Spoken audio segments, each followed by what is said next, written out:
एक जीवन में ध्यान रखने वाली बात बता रहा हूं आपको, जीवन में उतारने वाली बात बता रहा हूं आपको। रावण जब जमीन में गिरा तो जमीन में गिरते ही रावण ने एक बहुत बड़ी बात कही राम से। बोले राम, आज तुम जीत गए और मैं हार गया, लेकिन ना तो मैं हारने लायक था और ना तुम जीतने लायक थे। तुम जीतने लायक नहीं थे हमसे और हम हारने लायक नहीं थे तुमसे, क्योंकि राम बहुत छोटे हो तुम हमसे। रावण कहता है युद्ध के मैदान में गिरते समय, बोले राम बहुत छोटे हो तुम हमसे, लेकिन अफसोस है आज कि छोटा वाला जीत गया और बड़ा वाला हार गया। राम सब प्रकार से छोटे थे तुम हमसे। मैं ब्राह्मण और तुम क्षत्रिय, जाति में तुमसे बड़ा, और मैं कोई राक्षस कुल में पैदा नहीं हुआ। जानते हो मेरा वंश उत्तम कुल पुलस्त करनाती, शिव बिरंच पूजे बहुभांति। कोई छोटा मोटा इंसान नहीं था, वो कौन था? उत्तम कुल पुलस्त करनाती, पुलस्त ऋषि का नाती, ऋषि विशस्रवा का पुत्र। मैं जाति से ब्राह्मण और तुम जाति से क्षत्रिय, मैं बड़ा था। और नाम तुमसे बड़ा, तुम्हारा नाम 2 अक्षर का राम, मेरा नाम 3 अक्षर का रावण। उम्र में तुमसे बड़ा, जाति में तुमसे बड़ा, नाम तुमसे बड़ा, और परिवार 1 लाख पूत 1.25 लाख नाती। राम कहां तक बराबरी करते हमारी? 1 लाख पूत 1.25 लाख नाती। और पैसे में भी तुमसे बड़ा, छोटी सी अयोध्या नगरी, और मैं सोने की लंका का मालिक, सोने की लंका का मालिक, और तुम्हारी छोटी सी अयोध्या नगरी। पैसे में तुमसे बड़ा, परिवार में तुमसे बड़ा, समाज में तुमसे बड़ा, जाति में तुमसे बड़ा, नाम तुमसे बड़ा, उम्र में तुमसे बड़ा, सब कुछ बड़ा होने के बाद आज मैं हार गया और तुम जीत गए। हे राम, तुम्हारी जीत का कारण और मेरी हार का केवल एक ही कारण है राम, एक कारण है। तुम जीते कैसे और मैं हारा कैसे, इसका केवल एक ही कारण है राम।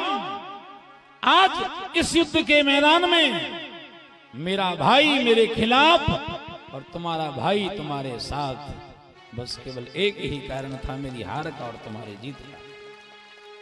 मेरा भाई अगर मेरे खिलाफ नहीं होता और तुम्हारा भाई लक्ष्मण तुम्हारे साथ नहीं होता राम, तो तुम जीत नहीं पाते।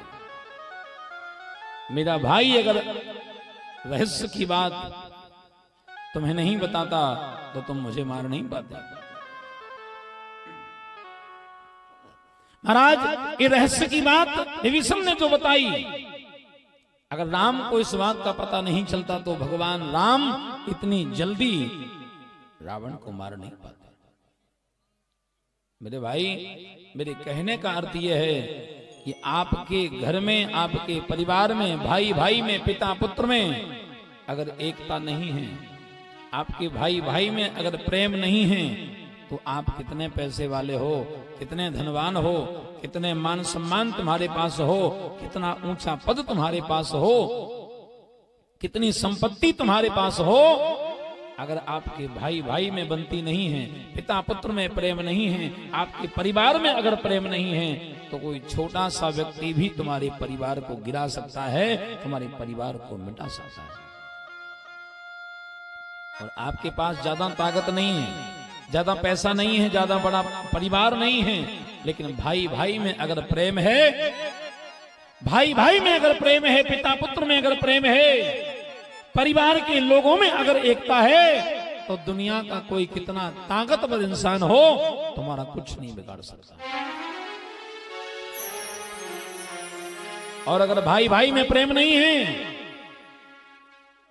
भाई भाई की दुश्मनी ने रावण जैसे वीर बलंकारी को भी आज मिट्टी में मिला दिया, धरती में गिरा दिया। निवेदन करूंगा आप लोगों से, अपने घर में, अपने परिवार में, पति पत्नी में, भाई भाई में, पिता पुत्र में, घर के किसी भी सदस्यों में अगर लड़ाई झगड़े होते हैं तो मैं प्रार्थना करूंगा कि घर में, परिवार में एकता बनाए रखिए। अगर आपके घर में एकता नहीं है, आपके घर में प्रेम नहीं है, परिवार के लोगों में प्रेम नहीं है, तो ये आपके परिवार को एक दिन बर्बाद कर देगा, आपके परिवार को नष्ट कर देगा। अगर आज कथा में आए हो तो इस बात को यहां से सीख करके जाना, इस बात को जीवन में नोट करके जाना कि महाराज ने क्या बताया था। 15-25 लकड़ियां इकट्ठी करके एक रस्सी से बांधो, लकड़ियों का गट्ठर बांधो और लकड़ियों के गट्ठर को तोड़ने की कोशिश करो, तो क्या वो लकड़ियों का गट्ठर टूटेगा? बोलो, नहीं टूटेगा। और अगर उन लकड़ियों को तोड़ना है ना, तो धीरे से जो रस्सी बंधी है ना, उस रस्सी को धीरे से काट दो। रस्सी कट गई, लकड़ियां बिखर गई, फिर आप एक एक लकड़ी को उठा उठा करके 50-50 टुकड़े कर दो तो हो जाएंगे। लेकिन जब तक वो लकड़ियां रस्सी में बंधी है ना, तब तक तुम तोड़ नहीं सकते उन्हें। मेरे भाई, जब तक वो रस्सी बंधी है, परिवार में प्रेम की रस्सी जब तक बंधी है, तब तक कोई आदमी तुम्हारा कुछ नहीं बिगाड़ सकता। और जिस दिन परिवार में प्रेम की रस्सी कट गई, भाई भाई में मनमुटाव हो गया, दो भाइयों में झगड़ा हो गया और पड़ोसी भाई भाई के झगड़ा को निपटाने के लिए आने लगे, तो समझ लेना उसी दिन तुम्हारे परिवार का सर्वनाश हो जाएगा। उन भाइयों में फिर कभी एकता नहीं हो सकती।